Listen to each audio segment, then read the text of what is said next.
Good morning and welcome to the special April Fool's Day episode of Viking Television. For VTV, I'm Emily. And I'm Hannah. As the spring sports season is beginning, there are rumors out at the athletics office that the district administration is unhappy with how the turf in the new stadium weathered the fall season. Here's Dylan D'Angelico with the scoop. Lately, there has been a discussion on whether to keep the field turf or go back to grass. Let's see what Triton thinks and what is happening for next season. So ever since the loss against North Reading, it's almost like the turf has cursed us.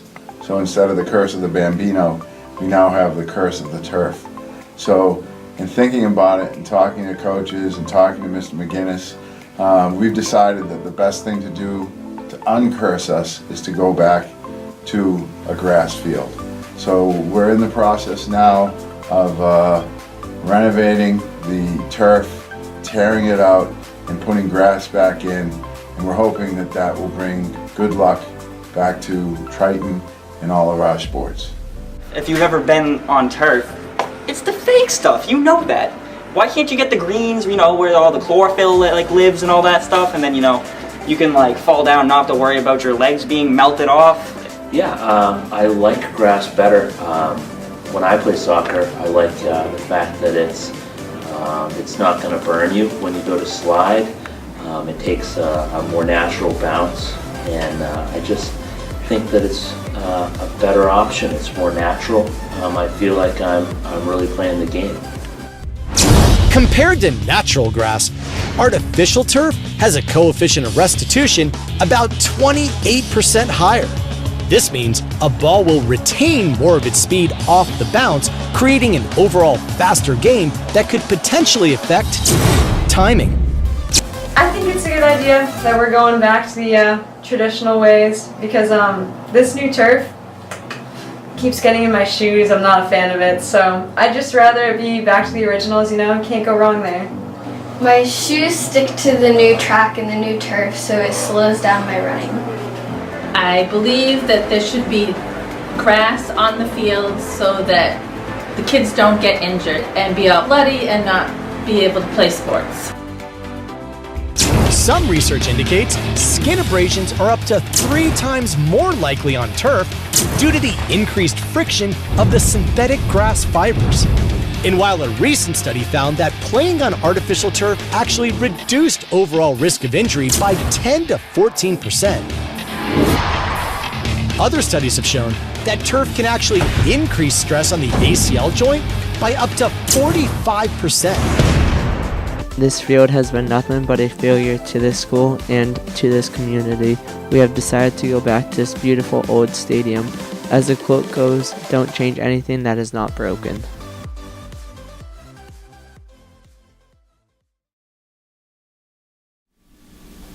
The school committee voted on a new budget at its March meeting, and that means cuts in some areas and additional funding for new staff in others.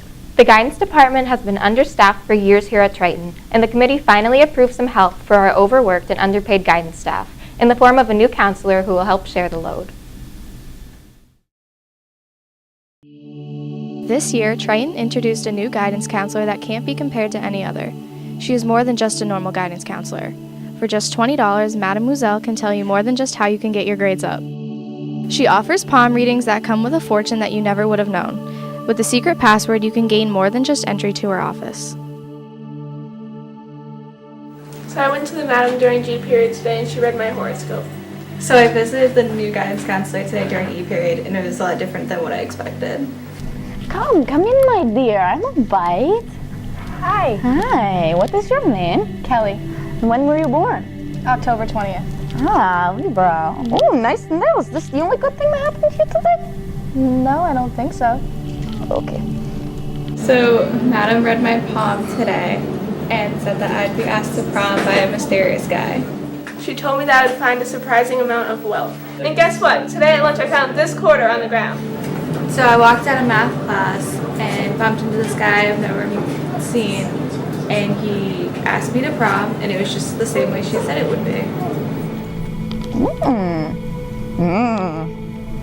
Okay, this is what I can tell you. Going to die a little bit on the inside and a whole lot on the outside. What do you mean? Your $20 more? No. Okay, then go back to class. Go. Can I just stay for a couple more minutes? No, just go back to Can you class. explain? No, $20 more. Get out of here.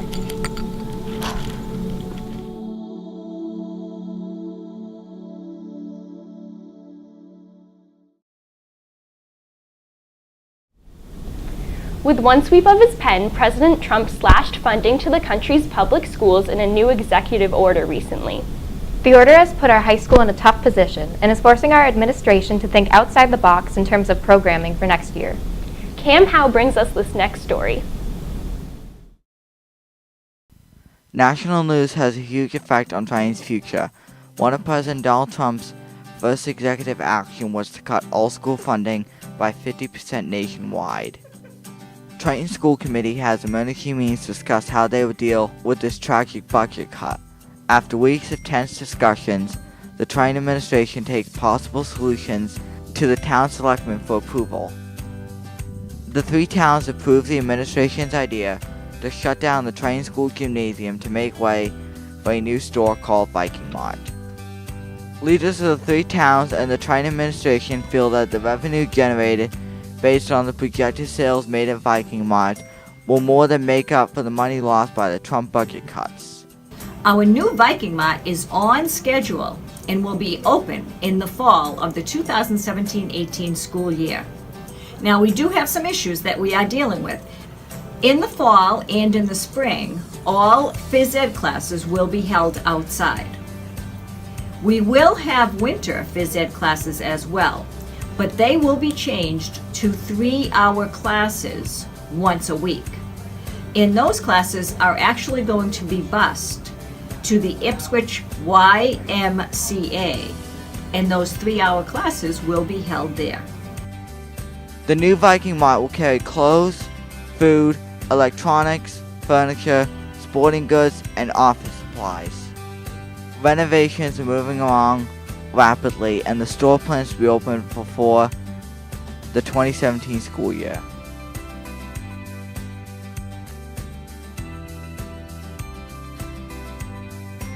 Lots to look forward to. We're really excited about this. It's something we have to do, and I think it's going to prove to be very profitable.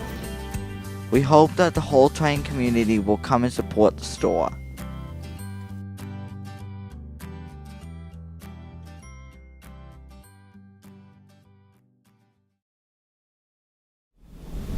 We're going to take a quick commercial break to hear from our sponsors. When we come back, we'll learn about an exciting opportunity for the Viking ship, and we'll watch our fellow classmates and teachers get punked in a series of April Fool's Day pranks. We'll be right back.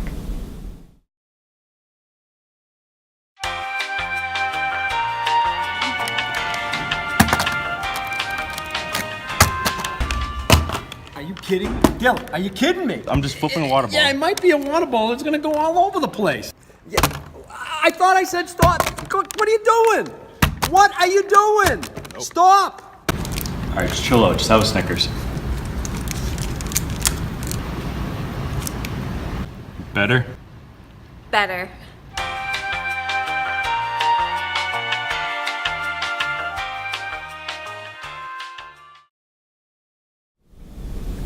Have you ever paid top dollar for a ticket to a sporting event only to find your seat is so far away from the action that you can't even see the game?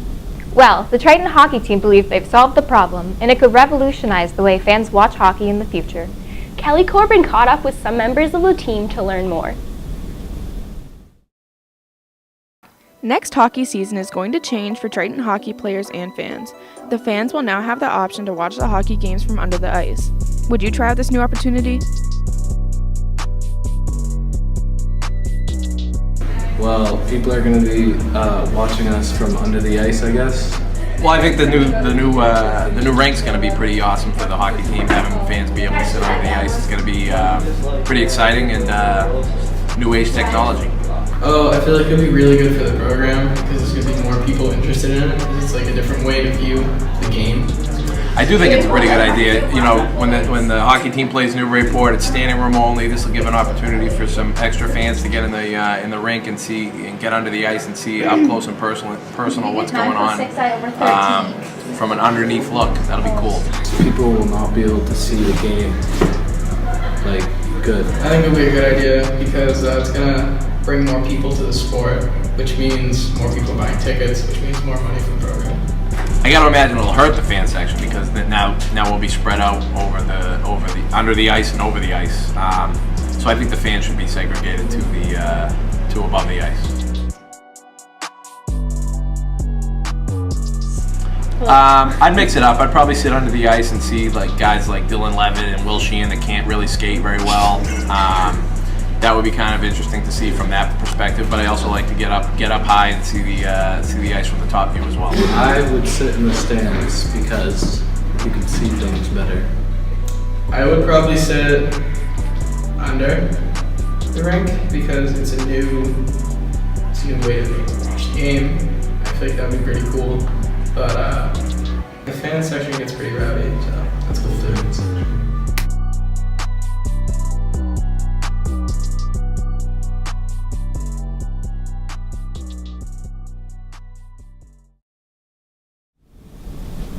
April Fool's Day was earlier this week, and some of our students took the opportunity to catch their unsuspecting friends and teachers off guard.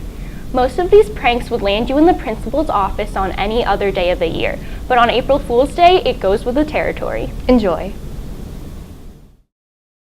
Hi, I'm Hannah. And I'm Chris. And today we're going to prank some Triton students. Chris and I are here in the VTV studio and we're getting ready to prank some TV production students. With our very own MacBook Pro. The newest edition. In order to edit our videos, TV production students use MacBook Pros, but one unlucky student is gonna get our MacBook Pro. Unfortunately, it's made of cardboard, so it won't actually work. So we're gonna set up cameras around the VTV studio and Mr. Lathrop and all the other students will be in on it, and we're gonna see what this TV production student does.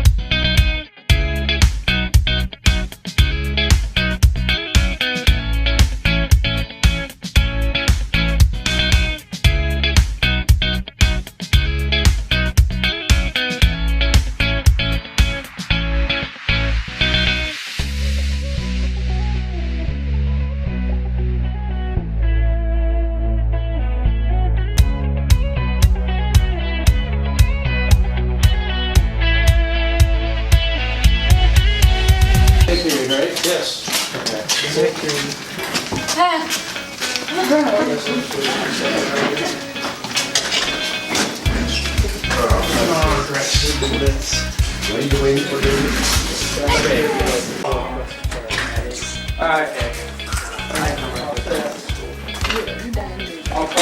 Anyway, so.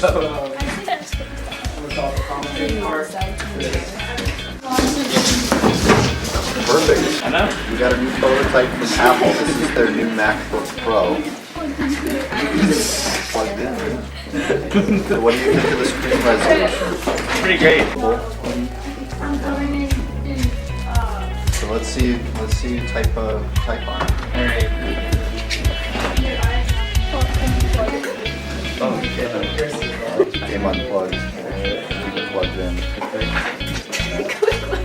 So what did you think when you first walked in here? I was like, oh, it's it's pretty funny. I'm like, oh, yeah, April Fool's Day, I guess. A little bit late, but yeah. Yeah, a little bit late. I mean, it doesn't look that much different. I know. They even have their folders on the side, so. If you want your computer back, you have to go find it. Because I'm too lazy.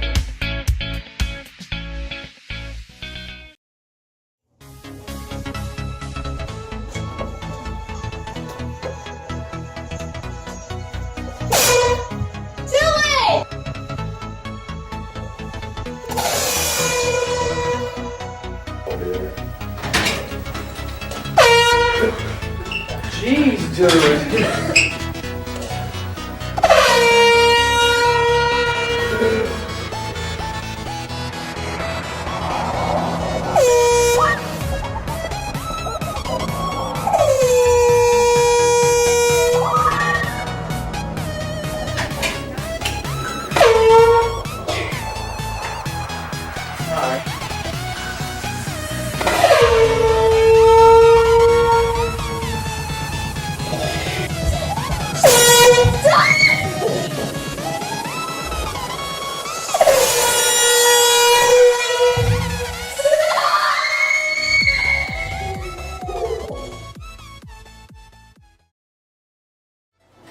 My prank is about me cutting the ends of the little water cups in the library and watching people drink out of them.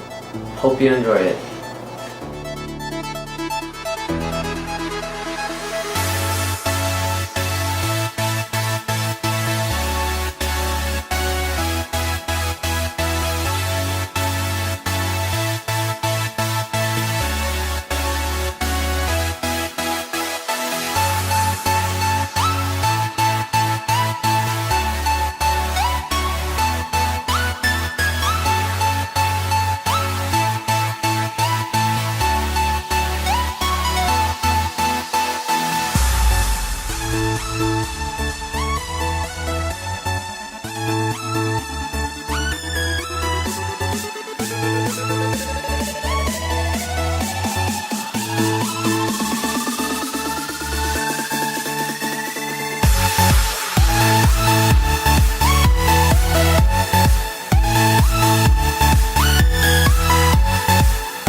Hey guys. Hi. So you guys want to do something funny to Fontana on April Fools? Sure. So what we're gonna do is we're gonna wrap his room in Christmas paper.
Thank you so much.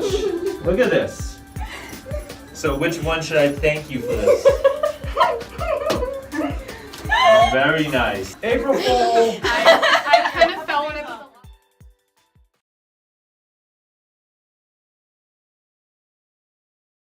We're going to do a magic trick.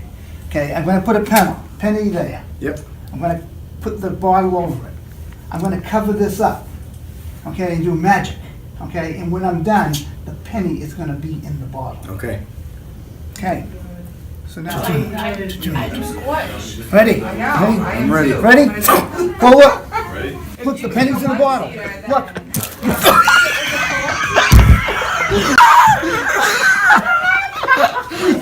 What the? Wait, I'm like, what's the